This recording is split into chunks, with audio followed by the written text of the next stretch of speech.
The terror of Samhain, origins of Halloween. In the ancient days of the Celts, a world enveloped in shadows and secrets, the festival of Samhain was a time of deep, primordial fear.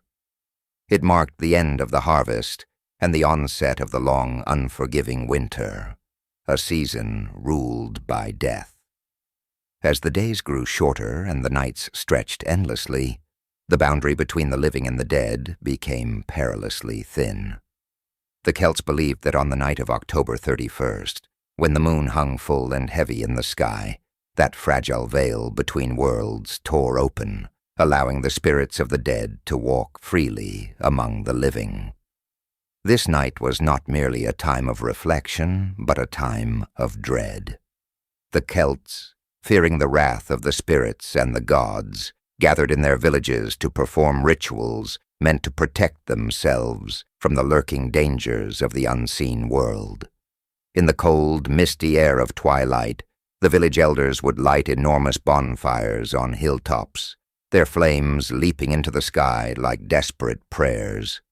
These fires, the sacred fires of Samhain, were thought to guide lost souls back to their resting places and to ward off the malevolent spirits that prowled the earth in search of vengeance.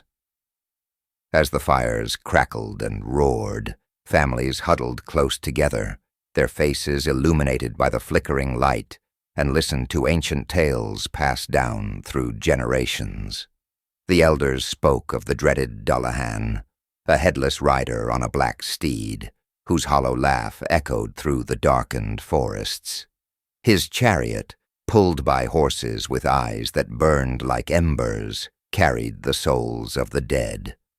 To encounter him was to face inevitable death, for it was said that once the Dullahan's gaze fell upon you, your fate was sealed. If you were to look upon his terrifying visage, the very sight would rob you of life. But the Dullahan was not the only terror of the night. The stories also spoke of the Sluag, a host of restless, vengeful spirits that swooped through the skies, hunting for the souls of the living. These ghostly armies would descend upon homes, searching for victims to drag away to the land of the dead. To protect themselves, villagers would darken their homes, extinguishing any lights that might attract the attention of these malevolent spirits. Doors were locked tight, and offerings of food were left outside to appease the hungry dead. While some sought to protect themselves through offerings and rituals, others turned to more extreme measures. Some tales tell of the druidic priests who performed grim, blood-soaked rites during Samhain, offering sacrifices, sometimes of animals, and at times even humans, to the gods. These offerings were believed to ensure the survival of the people through the harsh winter months. The blood that flowed was said to appease the gods of the underworld and prevent them from unleashing their wrath on the mortal world. The smoke from the sacred bonfires carried the prayers and offerings of the people to the heavens, in hopes that the gods would look upon them with favor. Among the gods worshipped during Samhain was Crom Cruach, a fearsome deity associated with death and destruction. According to legend, Crom Cruach demanded human sacrifices, and those who refused to offer tribute would face famine and disaster. His followers would perform dark rituals around stone idols, hoping to placate this cruel god and ensure that their crops would grow again in the spring. The goddess Morrigan, a figure both revered and feared, also held sway during Samhain. The Celts believed that Morrigan, the goddess of war, fate, and death, took the form of a raven and soared over the battlefields, choosing who would live and who would die. She reveled in chaos and fed on the fear and suffering of mortals. During Samhain, Morrigan descended upon the living, her dark wings casting shadows over the land. She was not merely a harbinger of death, but a collector of souls, guiding the spirits of fallen warriors to the other world, where they would dwell for eternity. But Morrigan's gaze was not limited to warriors. She could choose anyone, man, woman, or child, to accompany her to the land of the dead. It was said that if you encountered a raven during Samhain, you had to be wary, for it could be Morrigan herself, watching and waiting to claim your soul. The Celts believed that not all spirits who crossed into the world of the living were peaceful. Some were the tortured souls of those who had died unjustly, seeking revenge, or the souls of those who had been denied a proper burial, wandering restlessly. To protect themselves from these vengeful ghosts, villagers donned masks and animal skins, hoping to blend in with the spirits and avoid being recognized.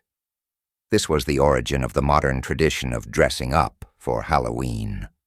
The more frightening the costume, the better it was believed to confuse or repel the spirits. As the night deepened, the king of the dead was said to roam the land, seeking those foolish enough to defy him.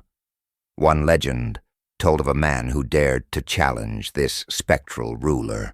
For his arrogance, the man was dragged into the underworld, where he endured endless torment, his cries echoing through the night as a warning to others.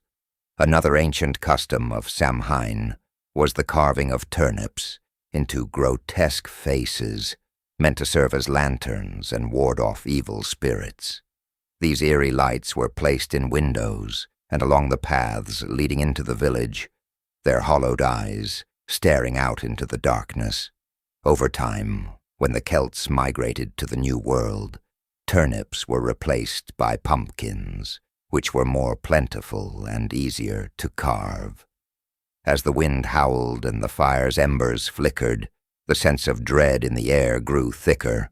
Each sound, each rustle of the trees could be the whisper of a spirit, or worse, a soul hungry for vengeance. For the Celts, Samhain was not merely a celebration. It was a night when life and death danced perilously close together. One tale told of a woman who ignored the ancient rituals and paid the ultimate price. She was cursed to wander eternally between the worlds of the living and the dead, forever crying out in sorrow. Her wails, it was said, could still be heard on the wind during Samhain, chilling the hearts of those who dared to listen.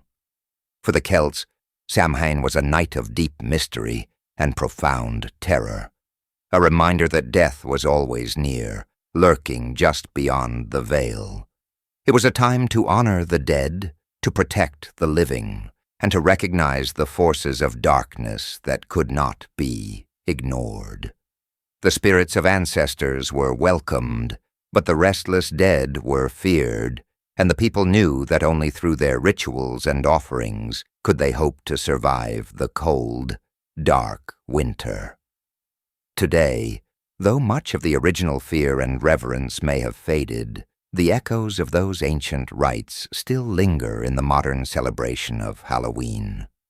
When we carve jack-o'-lanterns and don costumes, we are unknowingly participating in a ritual that is thousands of years old, a ritual born out of fear of the unknown, the uncontrollable, and the unstoppable force of death.